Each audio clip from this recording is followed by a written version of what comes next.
Lil Durk, Chicago's own OTF boss, drill general, just got done dirty in a way no bar, no beat, no street story could prepare you for. This ain't a Rico fairy tale. This is the real-life remix where your right-hand man becomes the feds. Favorite feature, we're talking best friends flipping, cousins crying, and prosecutors spitting lyrics back in court like they're on a mixtape. The streets shook.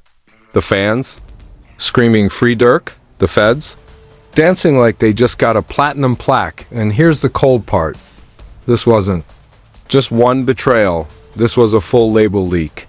Messages, calls, courtroom whispers, all turned into evidence hotter than a summer block in Englewood. So while Durk's been preaching loyalty in the booth, the people closest to him been plotting verses for the other side. Yeah. Welcome to the real murder for hire tour, and trust me, this ending ain't on Spotify. It always starts the same way. Smiles, champagne, and promises of, we all gone eat. That's the OTF dream Lil Durk painted for his crew. Private. Jets to Miami, stacks on stacks, matching chains that weigh more than your first apartment. The Brotherhood looked bulletproof. But the streets got a saying. Ain't no loyalty when the heat comes. And for Durk, that heat didn't come from his enemies. It came from inside his own house. You see, this wasn't your regular rap beef or a little he said she said. Instagram drama, this was federal. We're talking alphabet boys in unmarked vans, creeping up before sunrise, and knocking on doors like Jehovah's Witnesses with a warrant. And here's the part that sent Chicago spinning. The first person to open their mouth wasn't a stranger, wasn't a rival gang member. It was somebody Durk had put on, fed, and trusted with his life. Word on the wire. This inside man didn't just talk, he sang, and not just a verse or two. A whole deluxe album worth of details. Where Durk was when he was there, who he was with, what he was holding, and why it all connected to cases that were supposed to be dead and buried. And if you've been paying attention, this ain't the first time Durk's name been in a courtroom.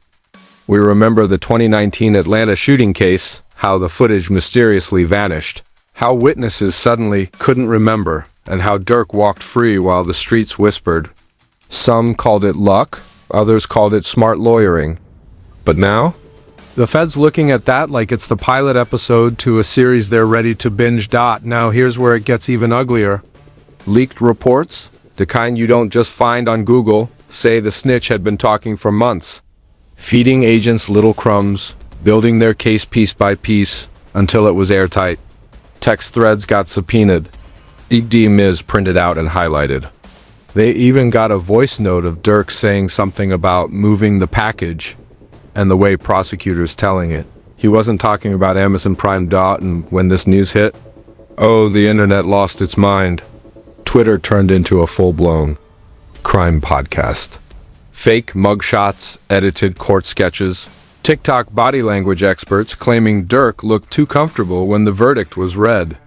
Memes everywhere, from Free Durk shirts to parody music videos reenacting the snitch moment like it was a movie scene. But the thing about viral moments is, they burn fast. And behind the memes was a real storm brewing. Durk's label. Execs allegedly started making contingency plans. A couple of brand partnerships quietly paused campaigns. And his crew? Well, the silence was louder than a diss track. No posts, no public support, just a ghost town of people waiting to see if their name popped up in the paperwork. Meanwhile, Durk's legal team tried to spin it. Misunderstandings, taken out of context. No direct connection, but prosecutors? They love nothing more than a high-profile conviction. It's like free promo for the justice system. And now, they had the golden ticket. Trusted insider willing to testify. And if you think that's bad, let me hit you with this curveball. According to an anonymous court clerk we accidentally got on the phone, the testimony wasn't just about this case. Nope, the snitch started pulling receipts from way back. Old robberies, shootouts, illegal deals from before Durk even had a platinum plaque.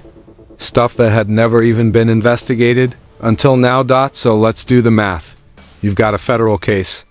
You've got a celebrity defendant. You've got insider testimony and old skeletons being dragged out of the closet. And you've got a day who smells blood in the water. The streets are saying it's over. The blogs are saying it's over, but the question is, how deep does this betrayal go? Because if the rumors we're hearing about who this snitch really is turn out to be true, then this ain't just the end of OTF, this is the end of Lil Durk as we know him. And just when Durk thought the worst was over, part 2 is where it really starts to burn. Then this ain't just the end of OTF. This is the end of Lil Durk as we know him, because the whispers finally turned into full-blown shouts, and the name started leaking into the group chats like poison in the water. It wasn't some industry rival or a jealous ex-homie. Nah, the streets are saying the snitch was family. Not blood family, but the kind of family that ate at your mama's table, held your baby, and called you brother in front of cameras. They're saying it was a man Durk had vouched for so hard, he practically engraved OTF on his forehead. The same man who'd been on stage with him at shows, flashing OTF chains like they came with a lifetime guarantee. And now, that same chain is sitting in an evidence locker while its owner is in witness protection, sipping free coffee and spilling secrets like it's happy hour. And you know the craziest part? The betrayal didn't happen in one dramatic aha moment. It happened slowly, in the shadows. Every phone call where Durk let his guard down, every ride in the car where ain't nobody listening, every private convo in the studio where the beat was too loud to notice the phone on the table. Recording, this wasn't just snitching. This was premeditated snitching. The feds played it smart. They didn't rush him. They let him feed them just enough to keep him useful. Then, when the time was right, they scooped him up on a smaller charge, something they could easily make disappear, and dangled Durk's name like bait. And boy, did he bite. Now the court transcripts are painting a picture so detailed, you'd think this man was writing Durk's biography. He knew dates, times, locations, even the exact outfits Durk was wearing on certain nights tied to alleged incidents. That ain't normal memory. That's a man keeping mental receipts for the day he might need them. And in true 2025 internet fashion, the drama didn't stay in the courtroom. Leaked audio started floating around on shady Telegram channels and exclusive Instagram pages. You hear the snitch's voice, calm as Sunday morning, laying out the night by night of Durk's alleged moves. There's even one clip where he laughs mid-story, like he's enjoying giving the feds their next headline. Durk's fans, they're split right down the middle. Half are screaming "Free Durk" in all caps, swearing it's a setup. The other half are quietly asking questions they're scared to say out loud. If the feds had this much detail, how much of it is actually true? And if Durk did beat that Atlanta case because witnesses vanished, is this karma finally cashing its check? Meanwhile, the Chicago rap scene is holding its breath. This isn't just about Durk. This case has the potential to drag in names that never wanted to see a courtroom. Labels, promoters, even a few retired street figures are nervously texting lawyers just in case. Because if this snitch was willing to take down the man who put him on, what makes anybody else safe? But here's the thing, the media ain't telling you. There's another layer to this. The streets are buzzing with a theory that the snitch didn't do this just to save himself. Some say he was planted in OTF from the jump. A Fed asset, a Trojan horse. Put there to be close, earn trust, and wait until the right moment to gut the whole operation. And if that's true, then Durk wasn't just betrayed. He was played from day one. Now picture this. Durk in the courtroom, sitting stone-faced as the snitch walks in. The man he once called brother won't even look him in the eye. The jury stares, the day smirks. And somewhere in the back, the media vultures scribble down the next day's headline. OTF insider testifies against Lil Durk. But if you think Durk just sat there and took it, you'd be wrong. Because according to a source close to the trial, Durk's team has a few cards left to play, and they might flip this entire case upside down. The defense is quietly hinting that the snitch's testimony isn't as airtight as the prosecution wants you to believe, that maybe, just maybe, this witness has more skeletons in his own closet than he's admitting, and if they can prove that, the Fed's golden boy might suddenly look like just another liar trying to save his skin. But here's where the tension really hits. The prosecution knows this. And they've got a backup plan, one that could lock Durk up without that insider testimony ever making it to the final verdict. Because the Fed's backup plan? Oh, it's colder than Chicago in January. They knew putting all their chips on one insider was risky. Too much history, too much street politics, too much chance of someone disappearing before the final hearing. So they built a second case, one that doesn't rely on human mouths that can suddenly go silent. This one? It's all data. We're talking months of surveillance footage, tower pings, text message extractions, financial transactions that just happen to link to shell companies with Durk's fingerprints all over them. They've got him on camera pulling up to places where, hours later, things went left. They've got encrypted messages they claim were sent from phones in his possession, messages that talk about handling business and making sure so and so don't show up. Now here's the wild part. The streets say half that evidence might be straight up fabricated, but you know how the system works. Once they drop it in front of a jury, especially one that doesn't know OTF from an ATM, the damage is done. You can fight a man's words in court, fighting hard proof on a flash drive. That's a whole different war, and Durk's lawyers, they're working overtime, trying to pick apart every timestamp, every blurry screenshot, every GPS ping. But the feds are clever. They've buried the case in so much noise, so many overlapping accusations, that the defense has to fight 20 fires at once. Meanwhile, back in the streets, OTF ain't looking the same. Some members have gone radio silent. Others are posting cryptic loyalty over everything captions like it's a countdown clock.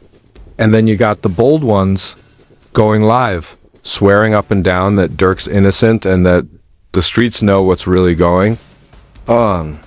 But here's the ugly truth.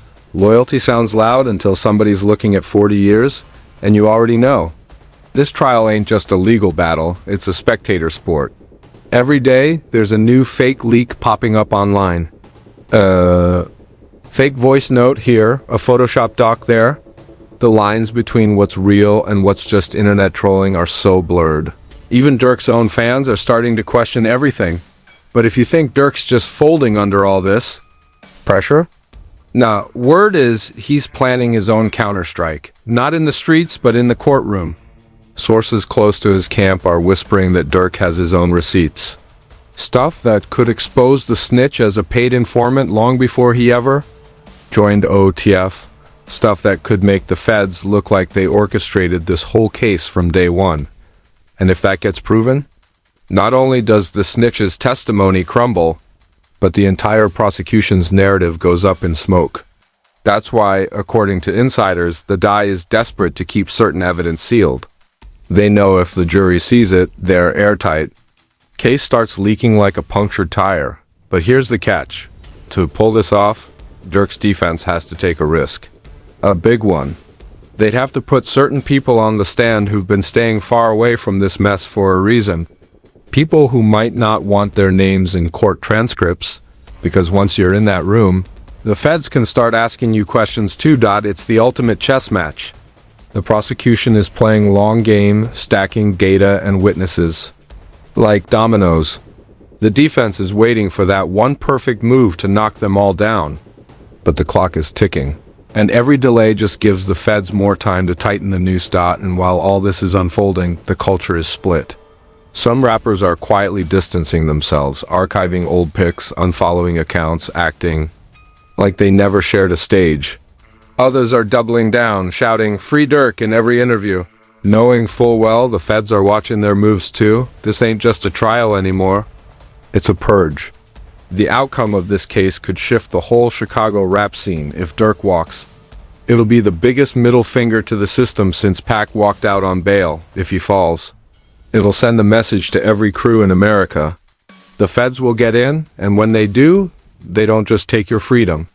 They take your empire. And somewhere out there, the snitch, the man who started this domino effect, is living quiet under a fake name, probably scrolling through headlines about the chaos he caused. Maybe he sleeps fine at night. Maybe he's paranoid every time a car slows down on his street. Either way, he's the ghost in the story. Not seen, but always there. For now, all eyes are on the courtroom. The next hearing could decide whether Durk gets to see the summer sun or spends it behind bars. One wrong word, one bad ruling, and the game's over. But if the defense lands their hit first, this could turn into the biggest federal embarrassment in years, and that's the part the feds fear most. Not losing the case, but losing control of the narrative, because once that happens, it's not just Durk's freedom on the line, it's the system's reputation. And if there's one thing the system can't stand, it's looking like a clown in front of the world. So here we are, standing at the edge of the storm, watching the chessboard like the final move's about to hit. But trust me, this story's not done, not by a long shot. When the next gavel drops, you better believe I'll be right here with the receipts, the whispers, and the fire they don't want you to hear. So keep your notifications on, because the moment this courtroom turns into a war zone, you're gonna want front row seats. And remember, in this game, loyalty is currency, and betrayal, that's the tax.